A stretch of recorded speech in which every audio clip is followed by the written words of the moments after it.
وجه جميل بردت أطرافي من دفئها، حين رؤياه بردت استقرت في ذاكرتي ملامحه، حتى ملامحي تغاضت عن حسنها.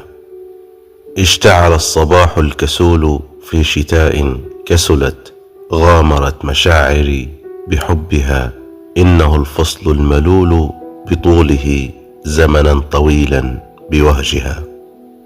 غامريني فأنا المغامر الشجاع بها وبدونها، وأنا الصراط فوق الصراط، وأنا الحياة بحلوها وبمرها، وأنا الزكي بعطره، وأنا الحروف بفتحها وبضمها، وأنا البحار بجزرها وبمدها، وأنا الشموس بحرقها وبدفئها، وأنا الشاعر لا أسابق أحدا، وخيولي ليست مذمومة في سبقها.